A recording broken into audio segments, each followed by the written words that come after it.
Good evening. I'd like to call this meeting to order. The regularly scheduled board meeting of the Truckee PUD. It is 6 o'clock on Wednesday, May 3rd, 2023. I'd like to get a roll call, please. Thank you. Director Aguirre? Here. Director Finn? Here. Director Harris? Here.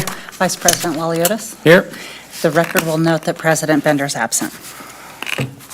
Okay. I'm going to tap Krista to lead us in the pledge. All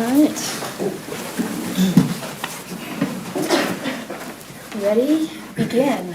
I pledge allegiance to the flag of the United States of America and to the republic for which it stands, one nation under God, indivisible, with liberty and justice for all.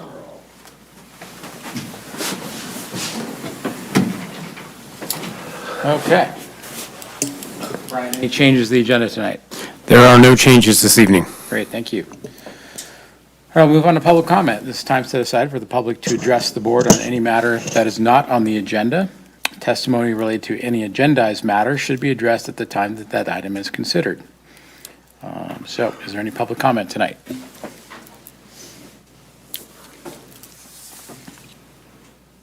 Am I live? I am. Yeah.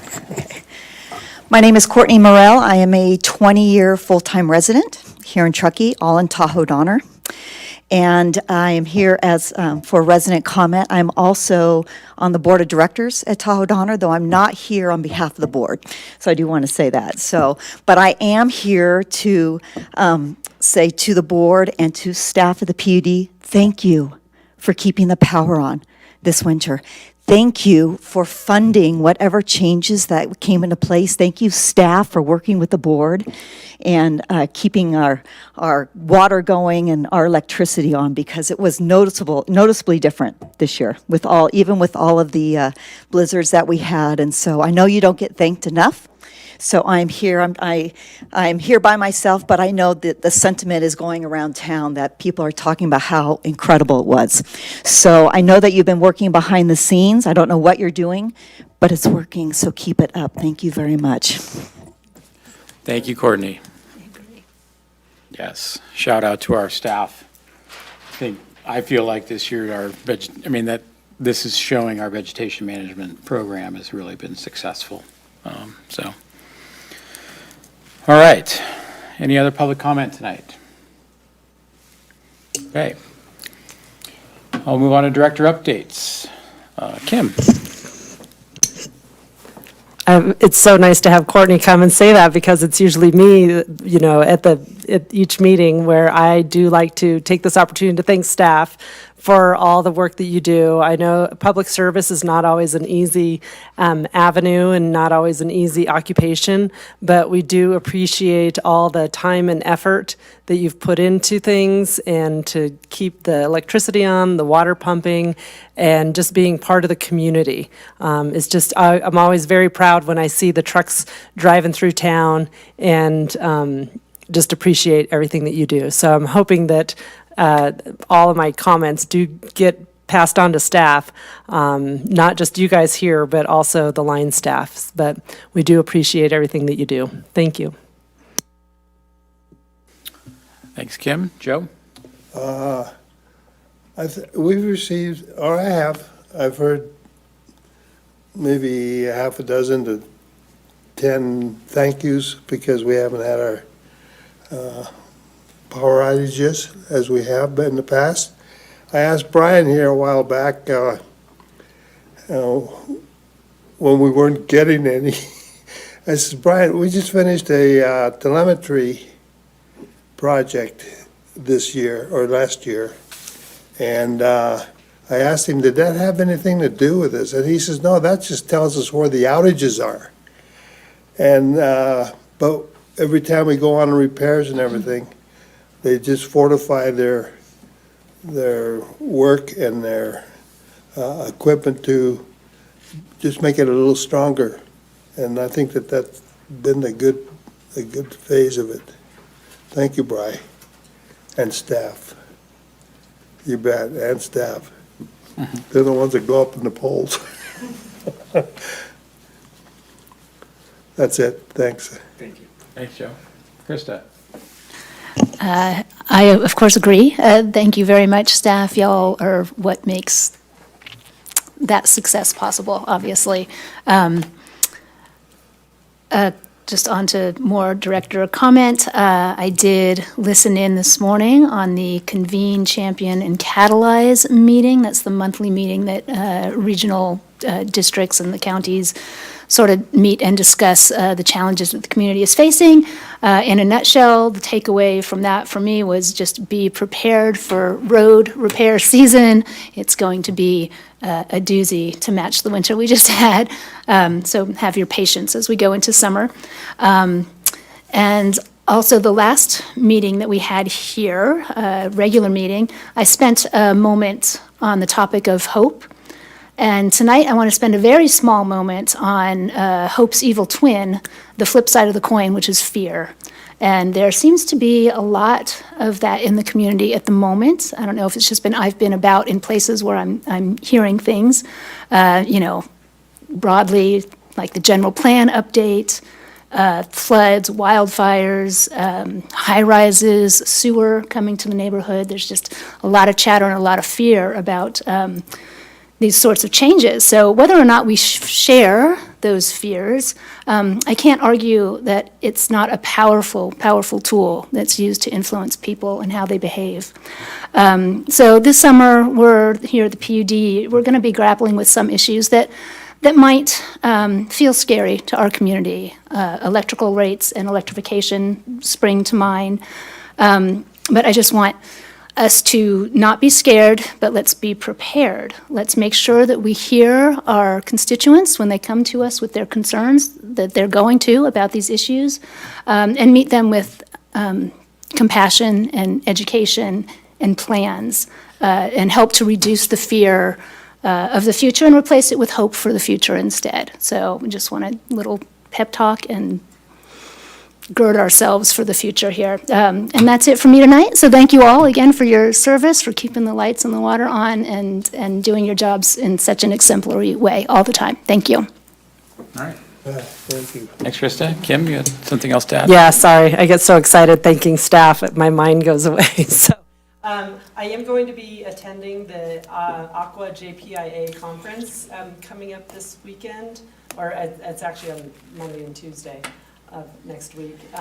And there's going to be an opportunity for me to have be able to learn about, there's 11 candidates up for 3 positions.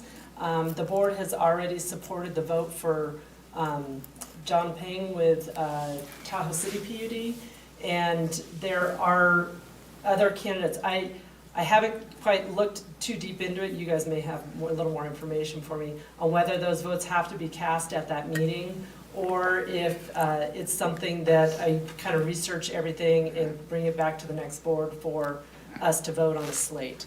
So at this point, I will definitely be voting for John, and if the board wants to just say, we trust you, Kim, and you'll do what's best for our Truckee and our district, I can move forward with that if that's okay to do. So that's kind of where I am. So looking forward to it in Monterey. Nice. If I could add, and Director Harris is absolutely correct, it'd be an opportunity for Director Harris to learn more about each of the candidates for the remaining seats. I believe the votes will have to be cast on site at that conference. And so there's an opportunity if there's any specific requests, but Director Harris has an opportunity to also engage with those candidates at that time. So I think there's a great opportunity for her attendance and participation there. So look forward to the feedback. By virtue of her being our assigned representative. Correct. She has authority to vote. Correct. So the Board of Directors appointed Director Harris to represent the district at the Aqua JPIA, and their election process requires that a member of the elected body or a designee, and in this case, Director Harris is the primary representative with an alternate of Jillian Stewart, our HR director. I think we're good. Okay. Yes. Courtney, thank you for your comment. my niece was up in Tahoe on her this winter, and she was also pleasantly surprised and I was pleasantly surprised at the few phone calls I got from her, telling me the power was out. So, and not to steal Brian's thunder, but I guess Lineman Appreciation Day was April 20th. I feel like Lineman Appreciation Day should be every day. 'Cause those are the guys and gals who are up on the poles, making sure that everything is working properly. So yes, what a great, what a crazy winter. I feel like, in the last week when we had this warm weather, I felt like, God, we earned this.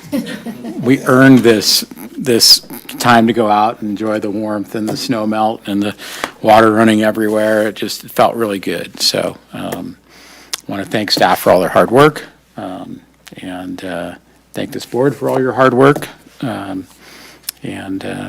Thanks the community for their patience and their understanding. And yes, road construction this year is already going to be a challenge. So, all right, well, let's move on to the agenda.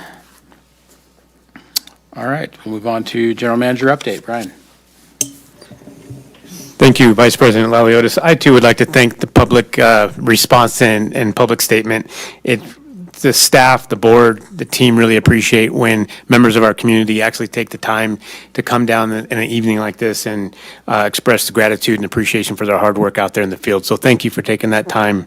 And as Vice President Laliotis pointed out, it's kind of apropos because this month was a day for Lineman Appreciation Day for all the hard work they do out there on the district's distribution system. It was also, I'd like to add, Administrative Professionals Day this month. There was a day there, and it really points out that there's a strong team behind the line crews that are also coordinating a lot of this work and making sure that everything flows as needed and customer service is provided and that communication is provided between our customers in the field doing the work. So I think it's a demonstration that it takes a village, and definitely Mother Nature put us to the test this year. And there are a lot of driving components that are contributing to that success. The outage management system that Director Aguirre pointed out, the vegetation, again, the district has increased our investment in vegetation management over the years, and we're really seeing the benefits of that over the last couple of years. You've seen the crews out on Northwoods Boulevard doing the pole replacements, and we're going to continue to do that work that really has a very dramatic and immediate effect on the reliability and resiliency of our distribution system. And so this summer will be no different. We'll continue that work in terms of pole replacement, infrastructure, kind of hardening of that infrastructure out there for both water and power. So with that, I would also like to, I mentioned this last spring as we started to enter into the construction season, there's going to be a lot going on this year because everyone's trying to squeeze a lot of work into a shortened construction season. That snow is still out there. Many of your public agencies out there aren't able to start some of their projects until that snow melts off for a lot of different reasons. So you're going to see the activity with a lot more density and urgency. And so please, be careful out there, the traffic control, the crews working out in the streets, the traffic control companies, just kind of be patient, try to get through those traffic delays. I know they already started on West River Street. I think they're doing single lane westbound only. That's part of the town's project on West River and Bridge. The district is participating in that to some degree. So, there's going to be a lot of agencies out there, a lot of reflective vests, orange cones, cars out in the lane, so please just slow down and recognize their safety as well.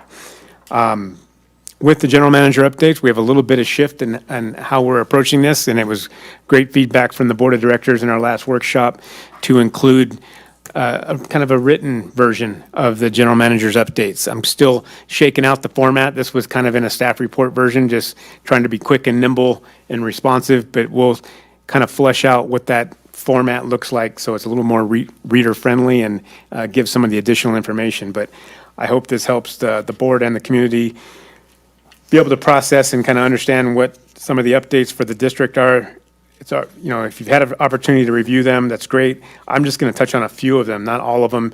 Real quick highlights, because I think they're worthy of either note or discussion here this evening. One of the quick things from a utility operations standpoint and production, we've had the electric billed kilowatt hours per day has gone up about 9.5%. This is partial account growth and partial just volume per customer in electric energy use. That's to date. Also in water gallons billed, it's gone down 2.5%. So I think some of those are kind of results or indicative of the climate, the weather we've had. So colder, wetter weather means more energy use for climate control in your homes or businesses, but it also means a downturn in water use because, quite frankly, you can't really water anything yet. I know I haven't turned my outside irrigation on yet, so we should definitely see a reduction there. But that wet season going later into the year is really going to have a material impact on water and energy. Also happy to note that the past due accounts, we saw that spike during the COVID pandemic, the initial pandemic. A lot of people experienced financial hardship, and there were some programs in place for that, but we saw a pretty significant and dramatic increase in past due billable accounts. Those have been, progressively, consistently declining and going back to normal. We've seen an improvement of about 30% over the last month. We're at about $110,000 in past due accounts, and what's really good to see, we're continuing to see a reduction in those 90-day past dues. Those are the ones that are really concerning for us that require some sort of reconciliation. Want to give another congratulations and kind of commendation for our finance and accounting team. The district received a recognition for our comprehensive annual financial reporting. So the executive director of the Government Finance Officers Association issued a certificate of excellence to the district for our annual financial reporting. It takes some time to get through this, so this is for 2021.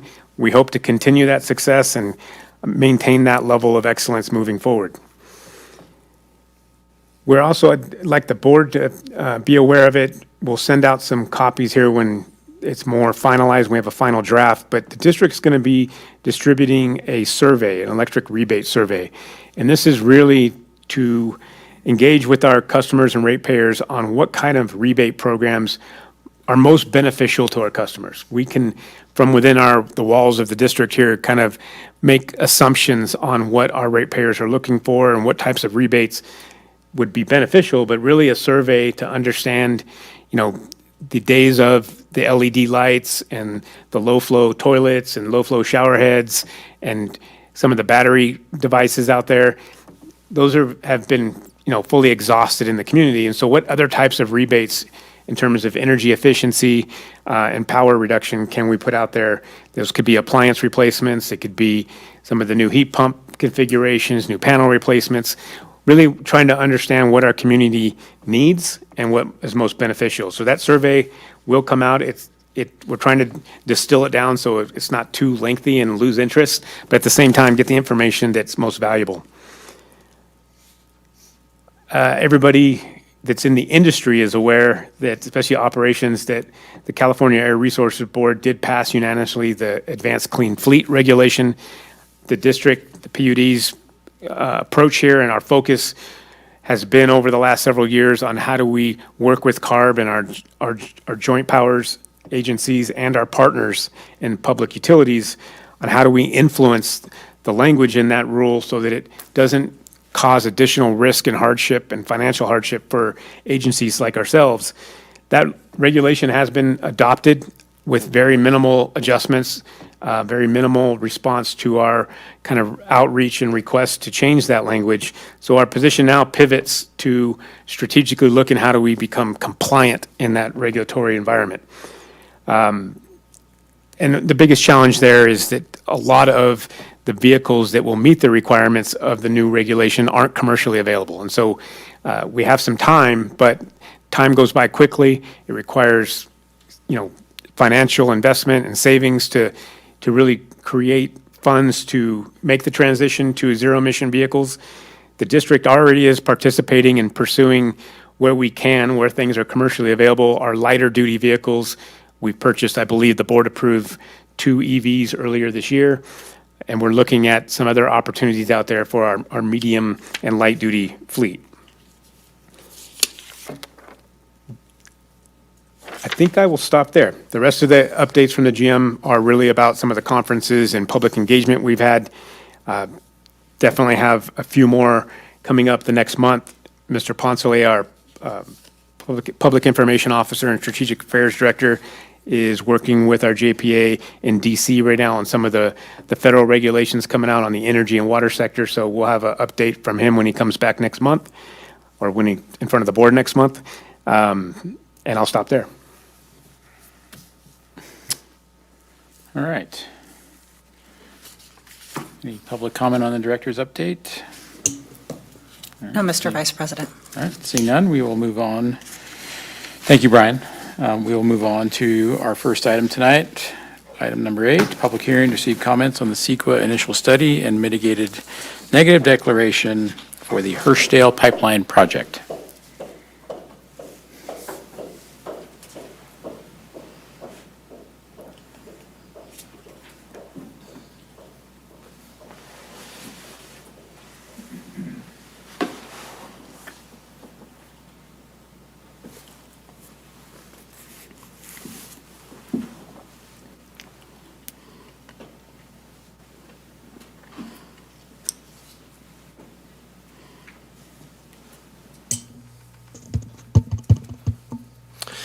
Vice President Liliotis and members of the board, it's a pleasure. I get to present the public hearing item number 8. So last month, as we were going through the consumer confidence report, we established the fact that we had the 2 systems that we deal with, that of the Hirschdale and that of the main system, or the Truckee water system. So we're going to talk a little bit about the Hirschdale system to begin with, and talk about it's a very simple system. So it has one pressure zone, one groundwater well, one storage tank, only about 3,100 feet of pipe, and it serves about 26 customers. Now, when we compare that to the other system, we look at the 46 pressure zones versus the 1. We look at the 12 active wells versus the 1. We look at the 34 tanks versus, again, 1. And we look at the amount of customers of 13,000, over 13,000 to the 26. You start seeing where there's this large disparity, and where there's a lot more resources, or there's a lot more, we're able to do very different things with the one versus the other. Just in a way of point of where the locale of these 2 districts are, make sure we're seeing it. Okay. The road coming up right here is Glenshire Drive and I-80, just to kind of give you guys a little reference of where you're at. There's only about 1,700 feet separating these 2 districts, these 2 systems. And so the question started coming up of what would happen with consolidation, why would we do this, and some of what would need to have, what is the process of going forth. The first would be there would need to be a pipe installed between the 2 systems. But one of the things we would like to stop and kind of talk about is this advantageous to the main system? Why wouldn't we just continue to do the way things have been done forever? Why do this? The Hirschdale water system only has the 1 well that we've already denoted. It has a 35 gallon per minute, a very low yield that comes from this. On top of that, though, this well has naturally occurring manganese and arsenic in it, which requires treatment, which is laborious and not very economical. On top of that, as we all know, we only serve water that after the treatment is completely compliant with the state and federal regulations, but it's an extra step. There's extra steps that keep having to go on this. The biggest concern, though, is probably this 3rd bullet. What do you do when you don't have that well? What happens when there's maintenance? What do you do when that well needs to be taken out for some reason? We have to continue to serve the customers, so what do you do? We've come up with basically 2 options in the past that have been used. Water trucking the water up there and to them, or an over-the-ground or a highline pipe that is run to them. We had a few pictures of the last one that was there, and there's one thing that doesn't work very well in this climate: water on the ground. Water on the ground during the middle of the winter is never going to work. And so this becomes not very viable during the winter, obviously. So if we ever had a problem with this well during the winter, we have a real problem getting the water to this tank and serving these customers, as well as this is on the side of a road. It could be tampered with. This is not as secure as it possibly could be. For this reason, the Water Master Plan identified this as a project or a capital improvement project that would be very beneficial to the district. So there's a few bullets here that I want to discuss for just a second of why is this beneficial. One, we could provide this water, this untreated water, because the water that we're getting from the main system is extremely good. We have very high quality water from the main system. So it would be a labor and economic benefit to the system. Second, and probably the one that makes me as the operator sleep the best, is redundancy. To have that redundancy in the system and to be able to go forth is huge. You're not worried about how do we get things there? How are we getting this line? Is it going to freeze? Is it the right time of the year? What about if somebody was to mess with things? You're able to install this in a proper manner. The other is it's the first step in consolidating two systems. There needs to be a physical connection between the two systems. So this would be the step. This well would continue to be the primary source of water for the time being till after the consolidation, and part of we would amend our permit during that time, and we would discuss at that point if it would be the primary or secondary source, and we'd take it up to that area.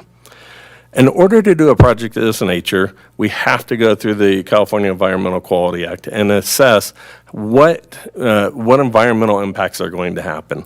So in order to do this, we put out a request for proposal back in August of 2022.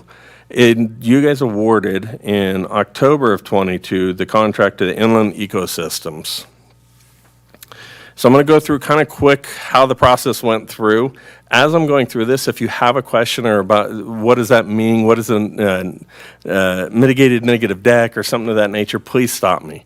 So I'm going to go through the next few things. But the very first step that you always do is you have to go out and do the inspection. You obviously have to go out to the field and with the biologists and with the different groups and do the inspection. This commenced in fall of 22. They produced at that point the initial study in March of 23, and they determined at that point that a mitigated negative declaration is going to be appropriate. They made it public, the document that is, on March 20th of 23, and the public comment period closed just this past Monday, or May 1st of 23. To date, we have received no comments on this, so this is a really good sign. The public, I think, understands what's going on, and I'm very happy to keep moving forward with this. We're planning to do this construction as soon as we conclude the easements that we're wrapping them up with the property owner down there. And in order to do this, because of where this is at, we would need to conclude this project by September 25th for our stormwater permits. There is a very de minimis fee for filing this and for the advertising of it of approximately $2,600, which would be included as part of the project. So, in recommendation, is first to conduct the public hearing, which is going to happen here shortly, to receive any additional comments that could happen with the CEQA. And the final is, and I wrote this out to make sure that we're good, is pursuant of the California Environmental Quality Act Guidelines, Section 15074, the Board of Directors of the Truckee Donner Public Utility District, i.e. the district, hereby finds that the mitigated negative declaration, including the project initial study hereafter collectively referred to as the ISMND for the Herschel Pipeline Project, has been completed in compliance with CEQA. The district has reviewed and considered the information contained in the ISMND and the comments received during the public review process. Prior to approving the project, the district hereby finds that the ISMND reflects the independent judgment and analysis of the district, adopts these findings, and concurrently adopts the ISMND and approves the project. Before we go any further, though, any questions before you would open the public hearing or anything I can help to explain in this system or this process? You'll have questions later? Yeah. I guess I could ask mine now. Well, let me open up the public hearing and Oh, okay. so. All right, I'd like to open up the public hearing at 6:29 PM for the to receive comments on the CEQA initial study mitigated negative declaration for the Hirschdale Pipeline project. There are no comments, Mr. Vice President. And just to reiterate, there were no comments through the public comment timeframe either of the CEQA doc. Great. Thank you. Okay. So seeing as there's no written comments, no verbal comments, I will close the public hearing. Okay, now we will take up the second part of the recommendation, which is to approve the CEQA initial mitigated negative declaration for the Hirschdale Pipeline project. So any public comment? We've already had the public hearing, none. So close public comment, and we'll go to director comments on the project and the ISMND. Joe? Okay, Chad, Yes, sir. you say it's 1,700 feet, 1,700 feet from our main system to Hirschdale? So let me clarify for 1 second, and I'm assuming there's a part two to that question. Is that a straight shot? That would be a Clarify? straight shot. Yeah, that would be a straight shot. It's, the actual project's going to go a little bit further than that because we're trying to pick the best, with the least impact to the environment, trying to not remove trees, trying to do the best we can to go down there and follow a road, an established road for part of it. So, yeah, it's a little bit, the actual project will be more than 1,700 feet. I would assume, because I figured that our system, the main system, starts like a block or two from Juniper Road, shall we say? Okay? That's the last road before Yeah. Hirschdale. And there's a lot of houses in between there. And I didn't know whether you're going to go behind those houses or, there's open ground, but somebody owns that ground Yeah. apparently. I think Rayleigh's does. There's actually a different owner, but let me take a few of these questions and kind of go through. The area that we'd be connecting is right there on that corner of Glenshire Drive, and right there, it goes right up to that corner. Oh, good. Second, we would go down, we'd parallel Glenshire Drive for just a very brief moment, and then start going cross-country across that land. Again, to mitigate, we're trying to pick the best path to minimize any impact that would be there. And then third, we have had several conversations with the property owner, and that's why we feel very confident moving forward, and that the easements will be granted in the very near future. Good.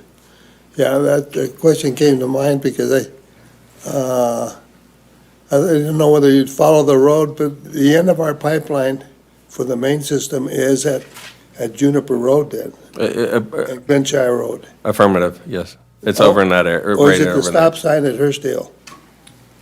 The stop It's sign? up on top of the hill. I don't remember the stop sign. No, it's right up there on that corner. Let me go back to the map real fast and I'll show you. Oh, You are correct, Director Aguirre. The end of that pipeline, our distribution system is right there between the gate to the Meadows and the gate to Juniper Ranch. So right there at that top of the hill at that intersection. okay, where it goes to Juniper Hill. Yep. Yeah. So that's not too bad. No, it's, Can you follow that Juniper Road? unfortunately, no. Yeah, it's not quite the right path for us. Oh, yeah, because it's between the Hirschdale Road, the tank is, and that Juniper Road. It's up the hill a little bit. And it kind of goes, it goes the wrong direction, as kind of shown in this map. Okay, And perhaps I can kind of go down, so the dirt road that's going back does not go the right direction for this project. It'd be great if it did. We'd love to stay on the dirt road, and it'd really, yeah, again, even be less of an impact on this. sure. Thank you, Chad. Oh, no problem, no problem. I know you'll find the best path. All right, Krista? Similar, has the pipeline alignment been totally settled on? Figure two was there's the original and the alternative. Are we still working out details of which of those we're going to We're looking at going with, once we have the finalized easement, I can say definitively yes, that it has been. But until we have that, we have the alternate in there still just to be safe. Got it. And we have not bid this project out yet either. So this would still need to go down that path. We're going to see that coming in front of us. Okay, great. I don't really have any questions. I thought it was pretty interesting reading. I've never really sat down and read a CEQA document report. So what they consider and what the mitigation steps are for each thing was, I got to learn a lot. So thank you. Awesome. All right, Kim? For the customers that it will now be serving, do they have any additional charges for this pipeline, or they'll just be continuing to pay rates for At this time, they'd be proposed that they would just continue to pay the rate that is. There is not a surcharge or something of that nature that would be associated with that. Do you guys have like a ballpark figure of how much this is going to cost? We have the very preliminary engineers report. We're looking in the neighborhood of $500,000 to $600,000 total. Again, we've always seen the bids where you throw out that engineer's estimate and it comes wildly different, but we're starting to see the bidding getting closer to the engineering. Know that this has been kind of a lingering project, so It has. it'll be nice to see it to fruition. Absolutely. And this is, again, one of the capital improvement, it's been on the books for quite some time. So I'm really excited that the owners are willing to go along with the project of this nature. And it really helps the community down there to have a very reliable, redundant system. You say the project will run $500,000 to $600,000? Maybe. Potentially. Yeah, I was thinking we maybe need to bid $1 million it. bucks. I'm sorry? I was thinking $1 million. Oh, no, it is less than that, but Oh, that'd be well, great. wait, I guess I can't really say that until I have the contracts in hand, right? At this point, I've learned to never guess on these things, so. There's no asphalt, Joe, but there could be rock. I like that, yeah. That's right, it could be. Every rock down here is connected to Donner Summit. Yeah. Just a couple comments. No, the consolidation is, and, we're killing two birds with one stone here. Consolidation and redundancy for the system, I think, is super important. Just curious if there's been any customer outreach with regards to potentially, both systems provide safe drinking water, but both systems have different drinking water. So has there been any questions or concerns from any of the customers with relation to potentially changing their source of water? I have not had any of the customers inquire that. Part of this is going to be a media blast. The wonderful thing is that we have an Alex in-house now that helps us with these things. And so part of this is the very next step is starting to get the customers and letting them know what is coming their way. It's in a lot of ways, it's going to be easier for them with this. And I mean, it's treated water. They're both, as you denoted, they're both totally safe. Everything is good there, but they are different. And so that will be definitely included. Okay. All right. I don't think I have anything further. So, is there a motion? Propose make a motion for what staff has presented. Steve, should we read that, or you feel like that recommendations is not in the board packet? It's not. I think I understand Director Harris's motion, which is to move the staff recommendation, including these findings here that are presented on this particular slide. You're good with I think that? that's clear enough. Okay. Correct. I'll Perfect. second it. All right. Motion by Kim, second by Joe. Shauna, can we have roll call, please? Thank you.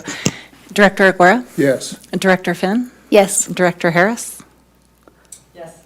Vice President Laliotis? Yes. Thank you. All right. Thank you, Chad.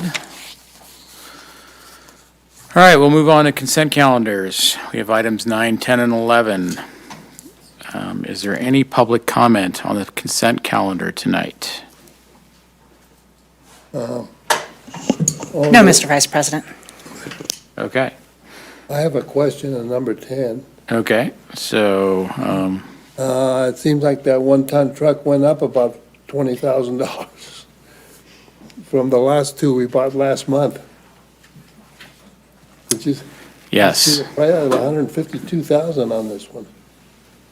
Um, The others turned out to be like 118,000. I can tell you that I've been ordering similar vehicles, and this price is exactly what's going on in the market right now. Really? Yeah, I had my Toyota 60,000 mile checkup last Friday, and there was a truck sitting out in front of the dealership there. So I asked one of the salesmen, I said, "Say, what does this Toyota truck go for?" And he says, "That one goes for 70." Regular pickup, four-door pickup. But it had all the bells and whistles on it too. But 70 grand. Yeah, so to the point of the kind of variability in different truck costs, the district purchases and orders trucks fully equipped Yeah. based on the service they'll provide for the organization. So you may see a 1-ton, or in some cases, for example, an F-550 that comes in at one price during one order and it comes in at a different price in a different order. And a lot of that has to do with timing. We're seeing flexibility in the market, or fluctuations in the market, but we're also ordering those trucks equipped with particular service beds or particular equipment, all inclusive one time. So Does that include the utility body in the back too and everything? correct. The whole thing? So for example, some trucks might have a lift crane in the back, where other trucks might have, welding equipment or generators. And so the service body of the truck is designed for the service it's providing. So in the old days where we'd order a truck chassis and then build it, now it's much more effective and much more efficient, and we get a higher quality product if we order these trucks fully developed, fully built for the service they're providing. Are we leaving the air conditioners in them? If the employees are doing good, yeah. Yeah, air conditioning, fully equipped with air conditioning and all the That's amenities. what I wanted to hear. The guy says, "You know what, for that kind of money, we want the whole route." Backup cameras and all. Yeah, oh, good deal, yeah. Okay, and there was no public comment, correct, Shauna? That is correct. Okay. Any other director comments on the consent Oh, I'm calendar? sorry, I ran into the public comment. You're good. All right. Any motion on the consent calendar? I'll propose to to pass the consent calendar as proposed by staff. Second, All right, motion by Kim, second by Joe. Shauna, roll call, please. Director Agora? yes. Director Finn? Yes. Director Harris? Yes. Vice President Liliotis? Yes. The record will note that President Bender's absent. Okay, we'll move on to item 12, action item, consideration of the Truckee Tahoe Workforce Agency budget. All right, good evening, Vice President Liliotis, members of the board. I'll turn my mic on. This presentation this evening regarding the Truckee Workforce Housing Agency was scheduled to be presented by Mr. Poncelli. As I mentioned earlier, he's still out on one of the conference attendances, so I'll present in his absence. A little bit of background with the Truckee Tahoe Workforce Housing Agency. As has been acknowledged by many agencies across the Truckee Tahoe region, employee access to achievable local housing has been an issue for some time now. And it, I think, been further exacerbated to some degree post-pandemic with some of the economic challenges, different changes in housing markets, and a lot of changes in job opportunities in our local region. And so it has an impact. It has a direct impact on recruitment and retention by all employers. It has impact on short-term housing opportunities for emergency responses for agencies such as ourselves and some of our public agency partners. And just as an added note, the district has participated in the Mountain Housing Council, and you see those years back in 2017 to through 2019, really to address some of these issues. Beginning in 2018, the district really started to explore other opportunities and how we could have a more direct impact on local housing as it relates to public employees. And so those early discussions seeking some new innovative solutions included some of our public partners, Tahoe Forest Hospital District, the Unified School District, Truckee Tahoe Airport, and the town will come in a little bit later. So those original agencies got together kind of under the guides of a potential JPA on how we could collectively solve some of the housing issues that we experience as a local employer and as public agencies. So in October of 2019, the board authorized the district's participation in that joint JPA, creating the Truckee Tahoe Workforce Housing Agency. The board also authorized an initial formation fund, kind of a seed fund of just over $18,000. That was an equal 1/4 share between all the agencies to really fund the startup. The board further authorized an initial agency funding in the amount of $32,000 to cover the district's portion of expenses up to June 30th of 2021. This was the district's share of an overall $300,000 operating budget.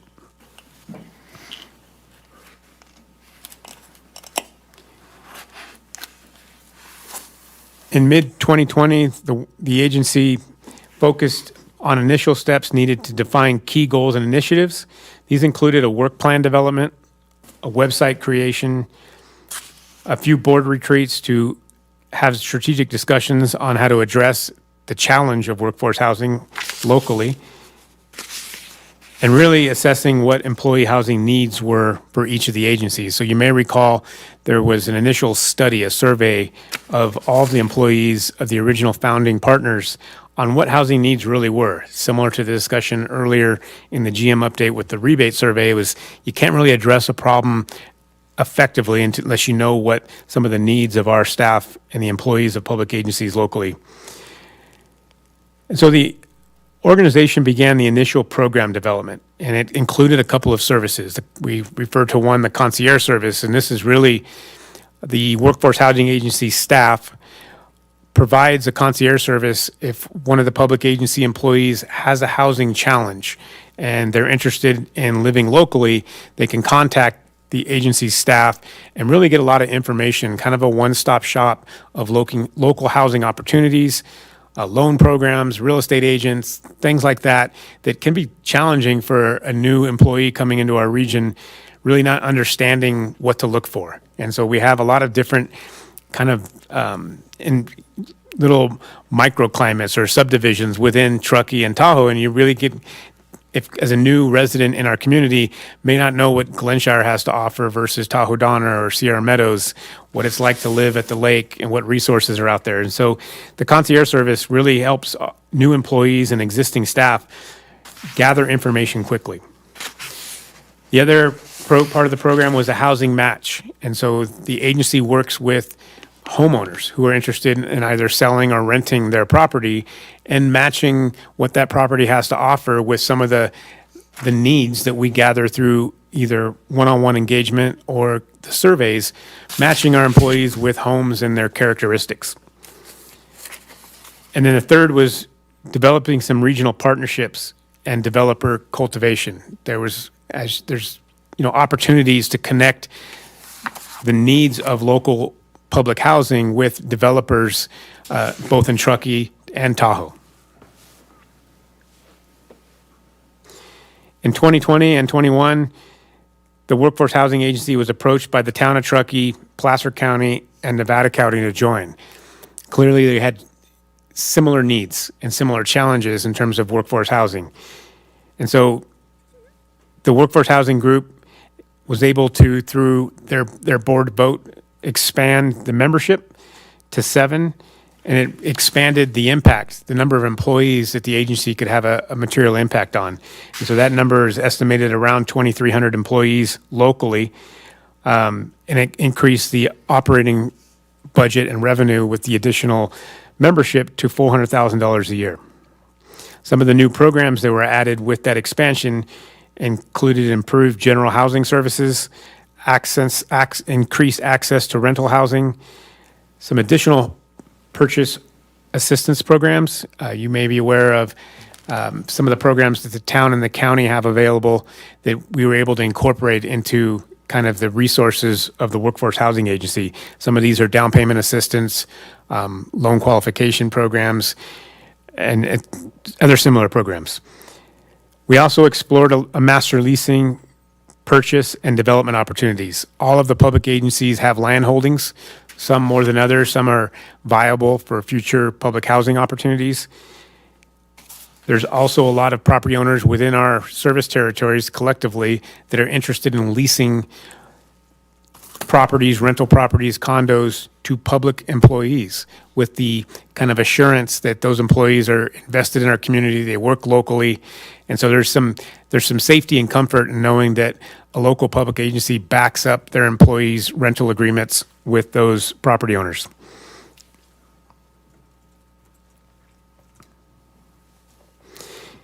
In late 2022, the agency conducted a strategic planning process, a couple of workshops to refine and expand the services to all employees, not just public employees, and explore opportunities to leverage resources to expand the original mission. And that was really a great discussion with the town and both the counties being on board with the program, is really expanding kind of overlapping programs and resources to fit not just the niche of local public employee housing, but workforce housing in general. So the outcome was that the program was expanded, the mission was expanded, not just for our own public agencies, but to serve overall local workforce that everyone in our community financially relies on. And this first bullet was really important for the agency in terms of building critical mass. It's the sustainability of a workforce housing agency is difficult if it's only addressing the public employees, because from year to year that may vary and there might not be a lot of employees that need housing assistance that year. But if you can keep the program moving and have momentum to develop additional housing resources by including all local workforce, it doesn't have, and firewalls are built in within the agency to make sure that public funds are spent for public employees. But as an agency as a whole, you build more capacity and sustainability if you're working on a larger local housing challenge. And so as you can see in the other subsequent bullet points, it opens us up to new funding resources in terms of capacity with philanthropy or other developer opportunities that are interested in providing a project that's not just earmarked for public employees, but employees in general. Again, with the appropriate firewalls, the financial firewalls, but really expanding opportunities for other development. We saw some opportunities with the Hopkins Village development over in the Martis Camp area. And those were kind of more medium income housing opportunities, townhome type opportunities that were kind of in the available resources when we talk about that concierge service or housing match. It's also important to note that the overall workforce programs would be opt-in only. This is a very similar structure to some of our JPAs like UAMPS or NCPA, where there may be a project, an energy generation project that's available to the district that we're not interested. Our funds wouldn't be used to develop that program if we didn't opt in and want to participate. And so the housing workforce is using that model, the workforce agency is using that model of opt-in kind of participation base. If there's a land development opportunity that the district or the hospital, for instance, aren't interested in, then just the agencies who are fund that. It's independent of kind of the membership fees, and there would be a separate fund generated for it. And really with the design, the desire for that design is that it creates a nimbleness or flexibility in the agency. As we've all experienced in our own personal housing endeavors, if you're not ready to act quickly when an opportunity comes up, it quickly passes you by. And so going through the process of fund allocations and approvals and reviews, when that is required at the moment of an opportunity, you sometimes miss it. And so the Workforce Housing Agency expanded beyond just the public agencies to some of the private ones as well, so they could be nimble.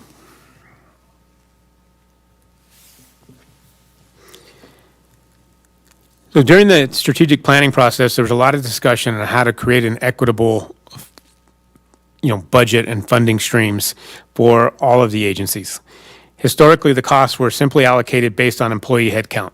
And so each year, the staff of the agency would do a survey on the number of employees and divide up the proposed budget cost, the operating cost, kind of in relation to the number of employees each agency had. For example, in this workforce agency, the hospital has the most number of employees. They employ the most staff, where someone like the airport only has a few dozen. The district has, between 70 and 80, depending on where we're at in some of our recruitment and job filling.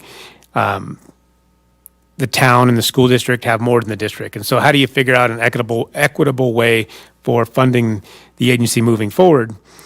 And there was agreement amongst the member agencies that some of the cost for the agency are fixed, regardless of how many employees that you have in the program. And so how do you equitably distribute those costs? And so what the board came up with, the Workforce Housing Board, is a member agency funding policy that included essentially a 25% flat fee. It's a member agency fee for all the administrative costs, and then a 75% of the annual budget to be calculated using the employee head count like we did in the past.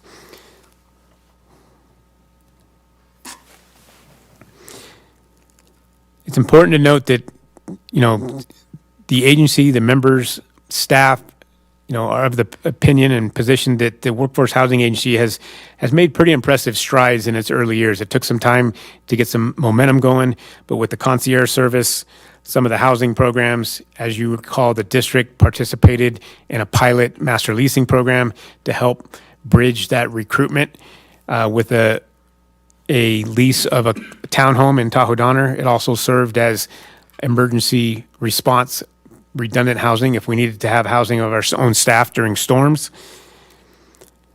Over the last few years, the district has seen 16 of our employees benefit from the program in various ways. And as I just mentioned about the leasing agreement, it's also become the agency's become an integral part of the local housing crisis conversation. We had some great feedback from other entities within our community that the Truckee Tahoe Workforce Housing Agency has been kind of a central one-stop shop for a lot of people looking for housing solutions. Even before the expansion into the larger workforce housing challenge, the agency staff would quite frequently get calls from people coming into our community, not public employees, but people in general, trying to find solutions for housing, what opportunities were out there. And so it really it's starting to really grow into a central point of contact and information for a various number of programs, including mortgage agencies, lending agencies, real estate agencies. Really, newcomers into our community are going to the Workforce Housing Agency, and existing members of our community trying to find additional information to meet their needs.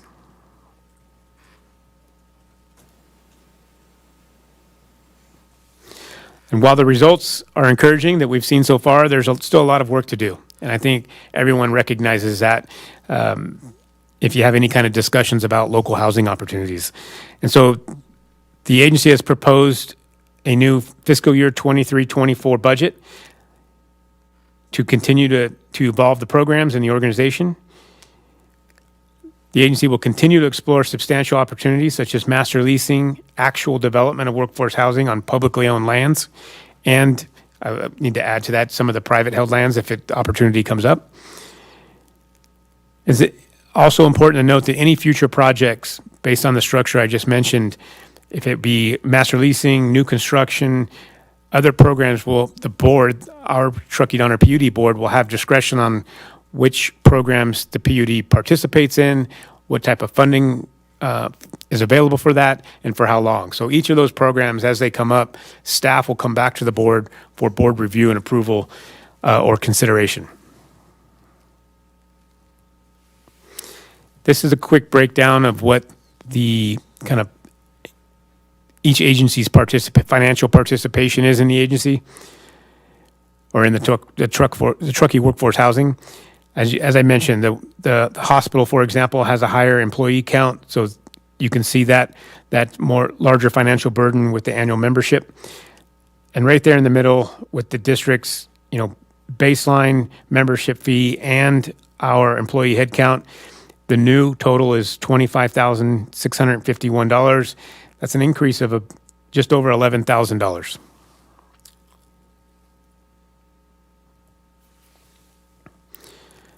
Fiscal impact, the district's allocated portion of the Workforce Housing Agency, July 1, 23 through June 30, 24, is $25,651.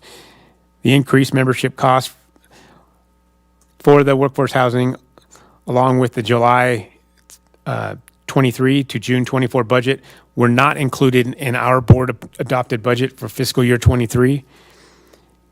The new budget update for the Workforce Housing Agency was created and presented after our budget was approved, so there wasn't an opportunity to include it there.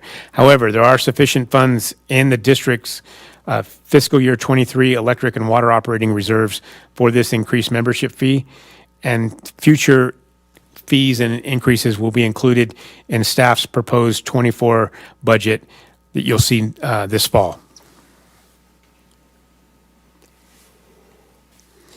Staff recommendation is to authorize the district's representative or alternate to the Truckee Tahoe Workforce Housing Agency Board to approve the agency's July 1, 2023 to June 30th, 2024 budget. And secondly, to approve the district's contribution of $25,651 for the 2023-2024 fiscal year. And happy to answer any questions. All right, thank you, Brian. Any public comment on this item tonight? No, Mr. Vice President. All right, thank you. Close public comment, move on to director comments. Kim? No comments? Krista? I'm all in. I think it's a vital, this community needs housing. We need to continue to explore solutions. We need to all cooperate together and be creative and be in on that. So I think this particular organization is working quite well. We actually have people in housing. That's, yay, it's a success. And it's a hard topic right now in this town. It's not, the solutions are not thick on the ground. So I think we need to keep exploring everything that we possibly can. Brian, do the districts meet once a month, or when do they meet as a group, as a board? Yes, there's a formal board meeting of the Workforce Housing Agencies once a month. We typically hold those at the airport district in their boardroom, but they're publicly advertised Brown Act compliant board meetings. Oh, okay, good. I thought about this housing project. I just wonder if anybody was working on it. They sure are. Yeah, there's several opportunities out there that are either under consideration or in development. Yeah, good. Thank you. Okay, no, Brian, thank you for your detailed board report. That anytime we spend money in these types of arenas, it's nice to know what we're getting for those dollars. And I appreciate the fact that we are an active participant, and our employees have benefited from this. As Krista said, there's nothing obvious in how to solve this problem. It's going to come in very small pieces, and we just have to keep throwing things and see what sticks, because it's going to take a lot of different solutions, I think, to solve this problem, not just one or two big ones. So, and I think we're being part of the solution by moving forward with this project. So, Well, I think that the 16 employees from this district alone, I think that was a pretty good cross-section there. Yes, absolutely. We agree. That participation kind of varies in scope from just housing match to, matching them to down payment assistance programs to short-term rental agreements or long-term rental agreements. So it's been a wide range, but over the last few years, we've seen, incremental increases and the benefits to our employees. Good deal. All right. Is there a motion? I actually have a question, sorry. as I Yeah, go ahead. listen to everybody.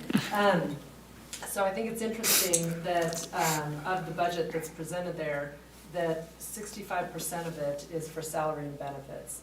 And that, in my opinion, it just kind of goes to show, in order to maintain a high level, it's important to be able to pay people and give them a good benefit package, and that's what, is demanded. How many employees are on this workforce housing? There are two. There's an executive director and an assistant staff member. And the housing board has discussed that, the potential need to expand staff as some of these expanded programs start to develop. And we've had some great discussions on how we firewall those depending on what programs they're working on and attribute those staffing costs to those programs. And so in the future budget cycles, we'll be able to present back to our board for consideration how those are kind of allocated and assigned. But I think there's good work, and Chris said it's an important group, and to continue to get feedback from everybody and kind of work together as a community to improve this situation. Do you need a motion? I do. I'm just moving everything today. I'll move staff's recommendation as presented for the workforce housing. I'll second that. All right. Motion by Kim, second by Krista. Do I have roll call, please? Director Aguirre? Yes. Director Finn? Yes. Director Harris? Yes. Vice President Laliotis? Yes. Thank you. Oh, Brian, I'm sorry. Getting back to that, there's only $71 in the budget this year left. We had movers. So they're starting, I have a sheet here, it's page 188. Total remaining funds, it says, and that's the 430,000 budget, 22 and 23. Well, we'll have to get them on that. And so we better pay up. Price and postage. That's okay, that's mine.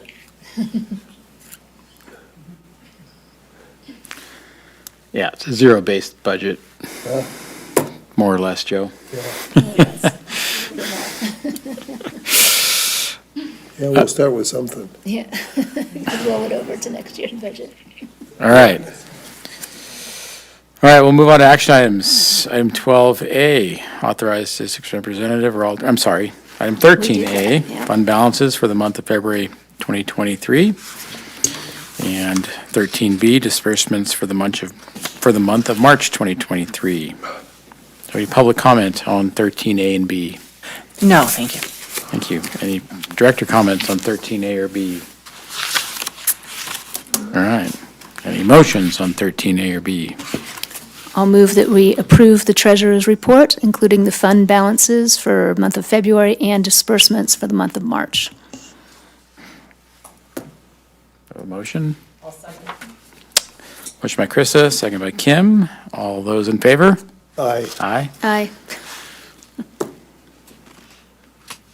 Any opposed?